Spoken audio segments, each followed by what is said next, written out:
यहाँ उपस्थित सभी विद्वजन एवं मेरे प्यारे दोस्तों, मैं ब्रिजलाला कुमार कक्षा 12 सेंट्रल हिंदू बॉयज स्कूल का छात्र आजादी के इस अमृत महोत्सव पर आयोजित भाषण प्रतियोगिता, जिसका विषय दिया गया है गौरवशाली आजादी के 75 वर्ष और राष्ट्र के समक्ष चुनौतियां। 15 अगस्त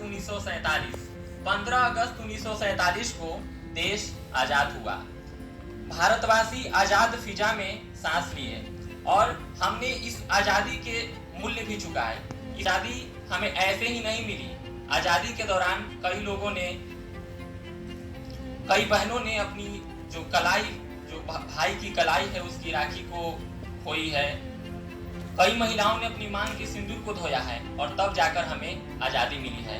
और आजादी भी मिली हमें खंडित रूप में आजादी, जो दो देश बन गए, एक भारत और दूसरा पाकिस्तान। मजहब के आधार पर बने देश ये खून से सनी और लथपथ थी। चारों तरफ हिंसा का माहौल था और उस माहौल में हम लोग आजाद हुए। तो उस समय भी भारत के समक्ष अनेक चुनौतियां थी, जैसे कि खाद्यान्न संकट की समस्या और सीमा पार से विस्थापित लोगों को पुनर्स्थापित करने की समस्या, और साथ ही साथ देश को एक औद्योगिक ढांचा प्रदान करना ताकि वह अन्य देशों की अपेक्षा खुद को एक सही स्तर पर पहुंचा सके।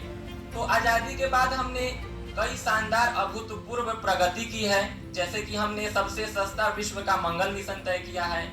उसके बाद में हमने चंद्रमा के उस हिस्से पर भी पहुंचा है जहां कई देश अभी तक नहीं पहुंच पाए हैं।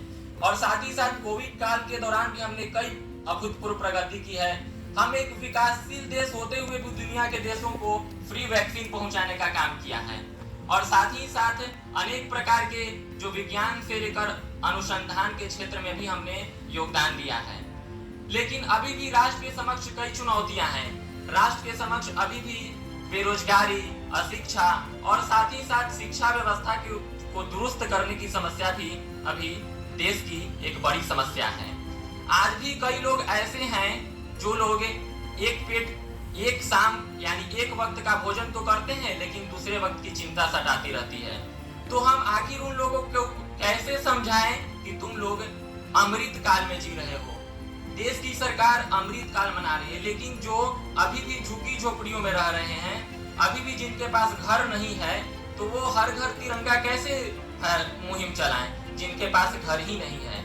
तो ऐसी समस्याएं हमारे पास है। आज बड़ी बड़ी इश्तेहारों में लगाया जा रहा है कि हम लोग अमृत काल मना रहे हैं, लेकिन जो वास्तविक जो अमृत की बूंदें हैं वो जब तक उन लोगों तक नहीं पहुंच पाएगी तब तक हम अमृत काल का जो सही अर्थ है उसको नहीं समझ पाएंगे। तो इसके लिए जरूरी है कि हम सभी अपने स्तर से भी, सरकार तो अपना काम कर रही है, लेकिन खुद के स्तर से भी हर कार्य को करना जरूरी होता है। और जैसे कि हमारे पूर्व के वक्ता ने कहा कि हमें राजनीति से दूर होकर काम करना चाहिए, लेकिन ऐसा नहीं है। हम लोग राजनीति का गलत ही अर्थ में उसका अर्थ निकाल लिए हैं। यानी जैसे ही हम राजनीति का नाम लेते हैं तो समझते हैं कि छल प्रपंच है, लेकिन आजादी इससे इतर है। यार की बात है, एक बेटा अपनी माँ से कहता है, माँ राजनीति क्या होती है? तो माँ कहती है कि बेटा राजनीति जो तुम्हारे पिताजी करते हैं, यानी चुनाव लड़ते हैं, छल प्रपंच करते हैं, आज इस पार्टी से जोड़ तोड़, आज उस पार्टी से जोड़ तोड़। बच्चा यह सब देखता है, उसके बाद वह माँ से पूछता है, माँ मैं आपकी तरह राजनीति करना चाहता हूँ। आपकी तरह राजनीति यानी आप कैसे भूखी रहकर भी हमारे भोजन का, हमारे भूख का ध्यान करती हो, मैं वैसी राजनीति करना चाहता हूँ। तो इस प्रकार की राजनीति हमें करना चाहिए। कई प्रकार की समस्याएं हैं तो हमें व्यक्तिगत स्तर से भी कई प्रकार के समस्याओं को समाधान करना चाहिए। और हमारे पास जैसे कि शिक्षा व्यवस्था में भी कई खामियां हैं, तो उन खामियों को दूर करने के लिए भी, जैसे कि हम लोग, सरकार तो अपना काम कर रही है, लेकिन उसमें जब तक कुछ सुझाव देना भी बहुत जरूरी है। अभी रोजगार की समस्या है, लेकिन अब देखा जाता है खासकर ग्रामीण क्षेत्रों में कि लोग सरकारी नौकरी पर ज्यादा निर्भर करते हैं, लेकिन स्टार्टअप की समस्या ये भी जो है अहम है। धन्यवाद।